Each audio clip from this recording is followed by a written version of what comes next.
Hello everyone, আমি তনু। তোমরা দেখছো তনুর বাড়ি। তো তোমরা সবাই কেমন আছো? আশা করছি ভালো আছো, আর আমিও ভালো আছি। তো আজকে তনুর বাড়িতে রান্না হয়েছিল কচুরলতি ভাপা। তো তোমরা দেখতেই পাচ্ছ কচুরলতিগুলো। এবারে কচুরলতিগুলো মা বানিয়ে নিচ্ছে, মানে আমার শাশুড়ি মা।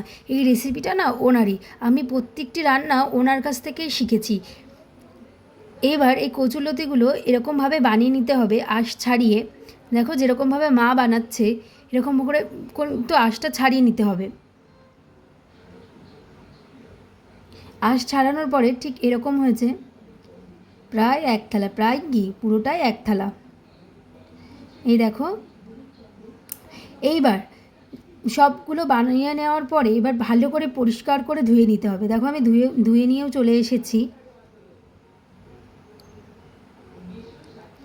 এইবার আমি এদিকে চলে যাব মশলা করতে। ওটা কিন্তু কোনো ভাপ বা সেদ্ধ হবে না।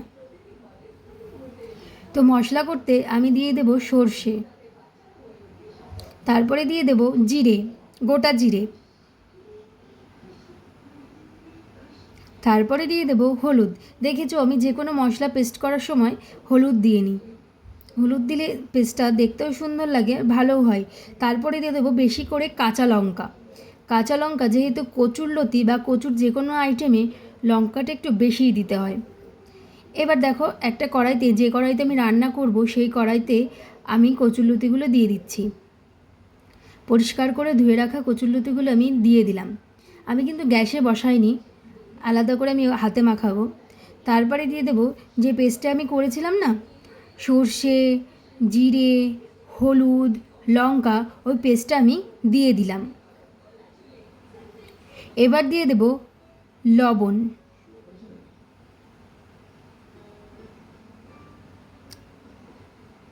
তারপরে দিয়ে দেব হলুদ,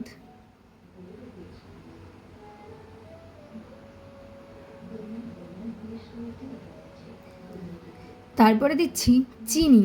যেহেতু এটা নিরামিষভাবে হবে, একটু চিনিটা দিও, তাহলে খেতেও ভালো লাগবে।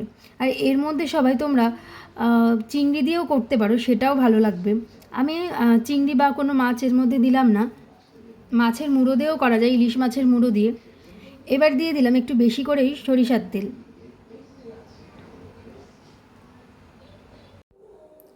সরিষার তেল দেওয়া হয়ে গেল। এবার দেখো, আমি এটা হাত দিয়ে মাখালেও ভালো হয়। এবার যেহেতু এখানে কাঁচা লঙ্কা আছে, মানে লঙ্কাটা আছে, হাতটা জ্বলে যাবে খুব। সেই জন্য আমি আর হাত দিয়ে মাখালাম না, আমি খুন্তিটাই ব্যবহার করলাম। তোমরাও খুন্তি ব্যবহার করো। এবার মাখানো হয়ে গেছে।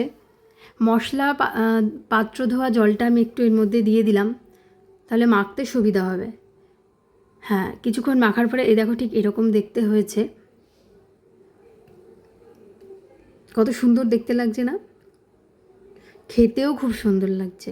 আমি সবাইকে রিকোয়েস্ট করব, প্লিজ তোমরা একটু করো, করে খেও, খেয়ে আমাকে কিন্তু জানিও। এবার আমি ওভেনে বসিয়ে দেব।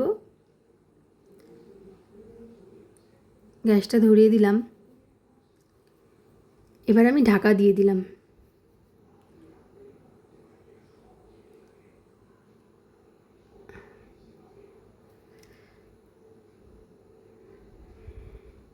কিছুক্ষণ পর দেখব ফুটে উঠেছে, তখন ঢাকাটা নামিয়ে আবার একটু উল্টে পাল্টে দেব।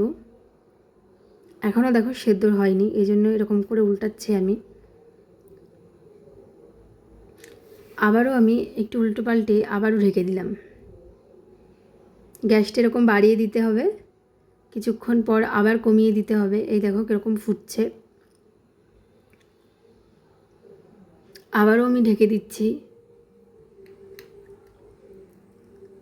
আবার ঢাকনাটা খুলে নিলাম। দেখো তেল ছাড়ছে কীরকম,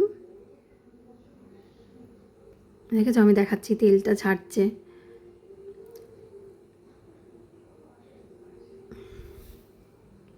তেল ছেড়েছে মানে মশলার কাঁচা গন্ধটা চলে গেছে। এবার এক্ষেত্রে সবাইকে বলবো, যখন তোমরা করবে কিন্তু আমি যেরকম সাবধানে নাড়ছি সেরকম সাবধানে নাড়তে হবে, কারণ কচুরলতি একদম ঘেঁটে পুরো একদম ঘন্ট হয়ে যাবে, তখন আবার ভালো লাগবে না খেতে। তো আমি যখন আমার দেখবে পুরো রেসিপিটা যখন কমপ্লিট হয়ে যাবে, আমার কচুরলতিগুলো কিন্তু একইভাবে গোটা গোটাই থাকবে। এই দেখো আর একটু জাল দেওয়ার পরে ঠিক এরকম পর্যায়ে এসেছে। আমি আরেকটু টানিয়ে নেব, আরেকটু জোরটা বাড়িয়ে আমি আরেকটু বাড়িয়ে টানিয়ে নিচ্ছি, জাল দিয়ে নিচ্ছি। এটা কিন্তু দুইভাবে খাওয়া যেতে পারে। সেটা হলো তোমরা যদি চাও এটা ঠিক এরকম পর্যায়ে, যেরকম পর্যায়ে ভিডিওতে এখন দেখছো এরকম পর্যায়ে কাঁচা সর্ষের তেল দিয়ে নামিয়ে নিতে পারো। কিন্তু আমার শাশুড়িমা বলেন যেহেতু ওনারই রেসিপি, আর একটু টানিয়ে ভাজা ভাজা হলে যেরকম এরকমটা হলে নামিয়ে নিলেই বেশি সুন্দর লাগে। তো আমি সর্ষের তেল দিয়ে নামিয়ে নেব। দেখো একদম গোটা গোটা আছে। তো আমার কচুলতি ভাপা রেডি। তোমাদের কেমন লাগলো রেসিপিটি অবশ্যই জানিও। আর ভালো লাগলে লাইক কমেন্ট শেয়ার করতে ভুলো না কিন্তু। আর এরম লোভনীয় রেসিপি পেতে আমার চ্যানেলটিকে সাবস্ক্রাইব করো। সবাই ভালো থেকো, সাবধানে থেকো। টাটা।